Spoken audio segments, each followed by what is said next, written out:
Dostoyevsky escribió alguna vez que el hombre es un ser que busca sentido en su existencia. No era solo una frase poética, era una sentencia que resumía toda una vida de observación, dolor y lucidez. En ella se condensa la idea de que el ser humano no puede evitar mirar hacia adentro y preguntarse, ¿por qué estoy aquí? ¿Qué propósito tiene mi sufrimiento? En el fondo, todos somos ese ser que busca entender su lugar en un universo que rara vez ofrece respuestas. Buscamos sentido en la religión, en el amor, en el arte o en la ciencia, como si cada intento fuera una pequeña rebelión contra el vacío.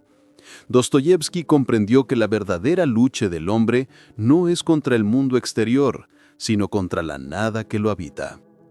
Ese conflicto interno se expresa con fuerza en una de sus obras más desconcertantes, Apuntes del subsuelo. Ahí, un hombre sin nombre, retirado, pobre y amargado, se encierra en su pequeño apartamento y comienza a desnudarse frente al lector. No físicamente, sino espiritualmente. Habla consigo mismo, se contradice, se odia y se analiza hasta el agotamiento. Es un hombre que se ha rendido ante la vida, pero que no puede dejar de pensar en ella. El protagonista no lucha contra los demás, lucha contra sí mismo. Está paralizado por la conciencia. Es tan consciente de todo, de su miseria, de su cobardía, de su orgullo, que termina incapaz de actuar. Y ahí está su tragedia, pensar tanto que deja de vivir. Esa es la primera gran advertencia de Dostoyevsky, la pasividad absoluta. Cuando el pensamiento sustituye por completo a la acción, el alma se corroe lentamente. El hombre del subsuelo promete, planifica, se promete venganza o redención, pero nunca da un paso. Su vida es un largo monólogo lleno de excusas, justificaciones y promesas incumplidas. Todos en mayor o menor medida conocemos esa sensación. Nos prometemos cambiar, mejorar, empezar algo nuevo, pero dejamos pasar los días en espera del momento ideal. La mente se convierte en un escenario donde todo ocurre menos la vida. Y cuando el pensamiento se queda sin hechos que lo acompañen, el respeto por uno mismo comienza a morir. Dostoyevsky muestra que el autodesprecio no nace del fracaso, sino de la inacción. El narrador del subsuelo se siente inferior a quienes actúan, aunque los desprecie. Envidia su energía, su valentía, su impulso. Ellos viven, él solo reflexiona. Sabe que cada vez que posterga una decisión, está cediendo un pedazo de su alma a la impotencia. Este tipo de vida crea un ciclo tóxico. Cuanto más piensas, menos haces. Cuanto menos haces, más te desprecias. Al final te convences de que ya no puedes cambiar. Y esa convicción se vuelve una profecía autocumplida. Hay un momento revelador en la obra. El narrador jura que enfrentará a un hombre que lo ha humillado. Se prepara mentalmente, imagina la escena, siente que al hacerlo recuperará su dignidad. Pero cuando llega la oportunidad, se rinde al primer obstáculo trivial. Y entonces se odia aún más. Esa pequeña derrota interior pesa más que 1000 batallas perdidas. El mensaje es claro. Cada promesa incumplida te aleja de ti mismo. Actuar no siempre garantiza éxito, pero no actuar garantiza el vacío. Dostoyevsky no nos dice que seamos impulsivos, sino que recordemos que el pensamiento sin acción se convierte en prisión. El respeto propio no se construye con ideas, sino con actos, por pequeños que sean. El siguiente veneno que el escritor luso disecciona es el miedo a la confrontación. El hombre del subsuelo evita todo conflicto. Huye de la posibilidad de ser rechazado, herido o ridiculizado. Renuncia a su trabajo, evita a sus conocidos, se encierra para no enfrentarse al mundo. Y con cada evasión su vida se vuelve más hueca.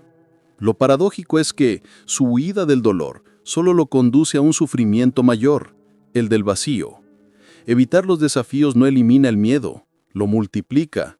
Cada vez que rehuyes una situación incómoda, confirmas tu incapacidad para enfrentarla, y poco a poco te convences de que ya no puedes hacerlo. Dostoyevsky entendía esto con claridad. Para él, el crecimiento humano ocurre solo en la fricción, cuando chocamos con los demás, con el mundo, con nuestros propios límites. El que se aísla buscando paz termina encontrando una forma más silenciosa de tormento, la de no sentirse parte de nada. En uno de los pasajes más intensos de la novela, el narrador se topa con antiguos compañeros en un bar. Los detesta, los desprecia, quiere demostrar que es superior, pero no puede hacerlo. Se sienta con ellos, ríe falsamente, obedece las reglas sociales y calla su resentimiento. En lugar de liberarse de su frustración, se hunde más en ella. Esa escena retrata una verdad universal. Quien teme confrontar a los demás, termina confrontando solo a sí mismo. Y esa batalla interna nunca se gana. Evitar el conflicto no te hace pacífico, te hace invisible. La valentía no nace de la ausencia de miedo, sino de actuar a pesar de él. Solo enfrentando lo que temes, puedes conocerte de verdad. Quizás esa sea la segunda lección de Dostoyevski.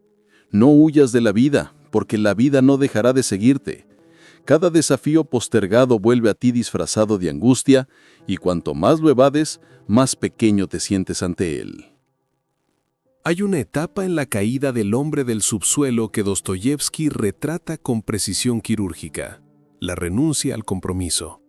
El narrador no solo evita actuar o confrontar, también evita responsabilizarse. Vive culpando al mundo por sus miserias, a los otros por su soledad, a la sociedad por su dolor, pero nunca a sí mismo. Este es el punto más profundo de su infierno personal, porque quien no asume la responsabilidad de su propia vida, deja de ser dueño de ella. Dostoyevski muestra que el hombre del subsuelo no es miserable por mala suerte, sino por elección. Cada excusa, cada queja, cada culpa proyectada fuera de sí mismo es una forma de escapar del espejo. Prefiere verse como víctima que como protagonista, y esa es una forma de suicidio moral. Hay una escena devastadora. Una joven llamada Lisa, una prostituta, lo escucha, lo compadece y lo abraza con ternura.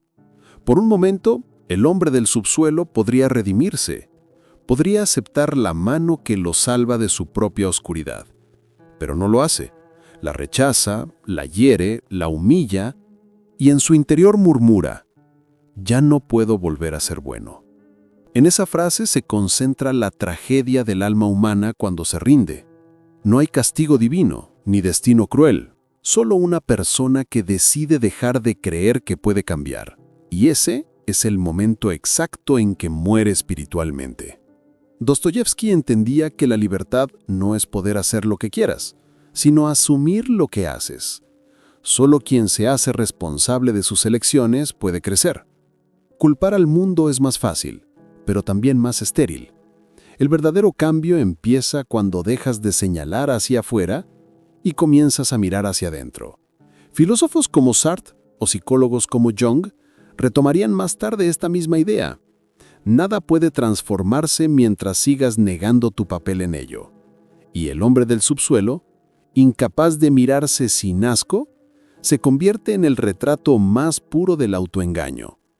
A lo largo del libro, el narrador confiesa que no soporta su propia compañía. No puede mirarse al espejo. Sabe que su mayor enemigo no está afuera, sino dentro de su mente. Dostoyevski lo utiliza como espejo para advertirnos: quien pierde el respeto por sí mismo, pierde el mundo entero. Porque si no puedes confiar en ti, ¿en quién más podrás hacerlo? Esa es la semilla de la desesperación. Saber que ya no eres digno ni siquiera de tu propia mirada. Pero el abismo no termina ahí. Dostoyevski añade otro veneno mortal: la soberbia intelectual. El hombre del subsuelo se cree más inteligente que todos los demás. Desprecia al mundo no porque lo haya entendido, sino porque necesita sentirse superior a él. Se convence de que su miseria es una prueba de su lucidez, de que su fracaso es una consecuencia inevitable de su profundidad. Esta arrogancia se vuelve su último refugio. Ya no tiene amor, ni esperanza, ni fe. Lo único que le queda es su orgullo intelectual, y se aferra a él como un náufrago a una tabla podrida. Dostoyevski, que conocía el alma humana como pocos, nos advierte de este peligro: confundir conocimiento con sabiduría. El hombre del subsuelo lee, piensa, analiza, pero no aprende nada. Su mente está llena, pero su corazón está vacío. Cree saberlo todo, y por eso ya no puede cambiar. El orgullo intelectual es una prisión invisible. Te convence de que eres más lúcido que los demás, que ves la verdad con más claridad, pero en realidad te separa del mundo. Te vuelve incapaz de amar, de escuchar, de evolucionar. Dostoyevski lo ilustra magistralmente. El narrador observa a sus antiguos compañeros de escuela, ve cómo son más felices, más humanos, más conectados con la vida, y en lugar de aprender de ellos, los desprecia. Ve en la compasión de Lisa una muestra de debilidad, en la fe un engaño, en la alegría una ilusión. Su inteligencia lo ha aislado del mundo y su arrogancia lo ha condenado a la esterilidad emocional. La advertencia de Dostoyevski no es solo literaria, es existencial. No permitas que tu mente mate a tu alma. Aprender no significa acumular ideas, sino permitir que la realidad te transforme. Cuando crees que ya lo sabes todo, dejas de escuchar. Y cuando dejas de escuchar, el mundo se apaga lentamente a tu alrededor. En el fondo, el hombre del subsuelo representa algo que todos llevamos dentro. Ese impulso de escondernos tras las ideas, tras el cinismo o la autocomplacencia, en lugar de enfrentarnos a la vida con humildad. Dostoyevski no escribió para condenar a su personaje, sino para salvarnos de convertirnos en él. Nos invita a vivir con coraje, a actuar aunque duela, a aceptar nuestras heridas sin convertirlas en excusas, a respetarnos lo suficiente como para no traicionarnos con la inacción, la cobardía o la soberbia. Su lección final podría resumirse en una sola frase: quien se respeta, se salva. Porque el respeto propio no es orgullo, es responsabilidad. Es mirar tu vida, reconocer tus errores y seguir caminando sin justificarte. Es entender que la libertad no está en hacer lo que quieras, sino en responder con entereza por lo que eliges. El hombre del subsuelo perdió su alma no por ignorancia, sino por negarse a crecer. Y Dostoyevski nos deja una advertencia que trasciende el tiempo. Si crees que ya lo sabes todo, si culpas al mundo por tu dolor, si prefieres pensar antes que vivir, tarde o temprano te convertirás en ese hombre que se esconde bajo la tierra, temiendo la luz que podría redimirlo. Respétate, actúa, confronta, aprende, y sobre todo no te conviertas en tu propio subsuelo.